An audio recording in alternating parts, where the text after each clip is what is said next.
श्री शिवाय नमस्तुभ्यम। हर हर महादेव भक्तों, आज हम कार्तिक मास महात्म्य का 8वां अध्याय श्रवण करेंगे।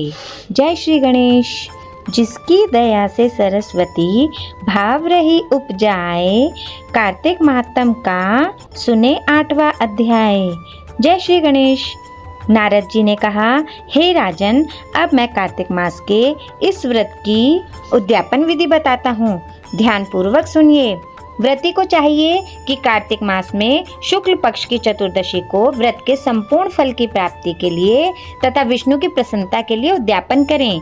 तुलसी के ऊपर चंदोवा बनावें, बंधनवार व फूलों से सुसज्जित करें, चंवर से सुशोभित मंडप बनावें, चारों दरवाजों पर मिट्टी के बने हुए पुण्यशील, सुशील, जय और विजय इन 4 द्वारपालों को अलग अलग बैठावें।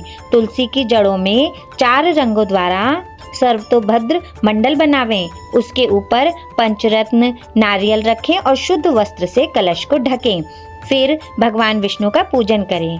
द्वादशी को भगवान विष्णु जागे थे, त्रयोदशी को देवता ने उनके दर्शन किए थे, चतुर्दशी को देवताओं ने उनका पूजन किया था, इसलिए भगवान विष्णु की उद्यापन पूजा की जाती है।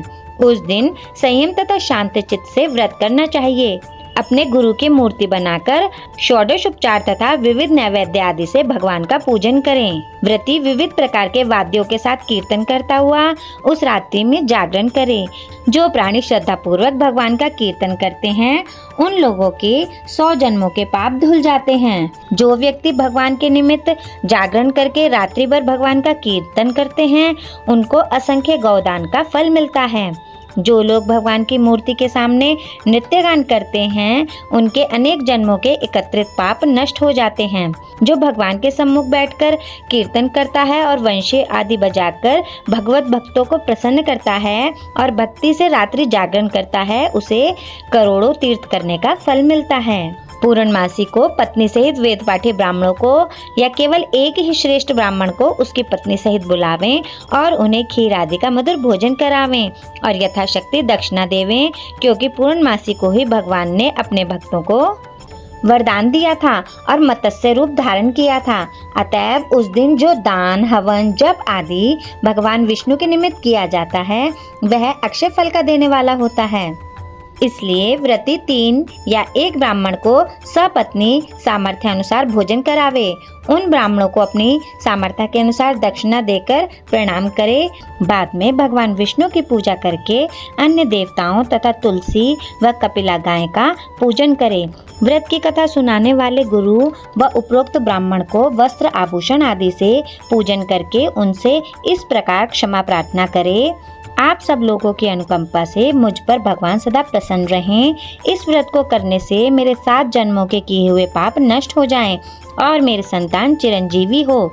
इस पूजा के द्वारा मेरी सभी इच्छाएं पूर्ण हो। मेरी मृत्यु होने के बाद मुझे अतिशय दुर्लभ विष्णु लोक प्राप्त हो। पूजा की सारी वस्तुओं के साथ गाय भी गुरु को दान में दें। पश्चात घर वालों और मित्रों के साथ स्वयं भोजन करें। इस तरीके से जो प्राणी कार्तिक मास का व्रत और उद्यापन करता है, वह पाप रहित होकर मनवांछित कामनाओं को प्राप्त करता है। इस प्रकार कार्तिक मास महात्म्य का 8वां अध्याय संपूर्ण हुआ। बोलो श्री हरि विष्णु भगवान की जय। जय जय श्री राधे। श्री शिवाय नमस्तुभ्यम। हर हर महादेव भक्तों।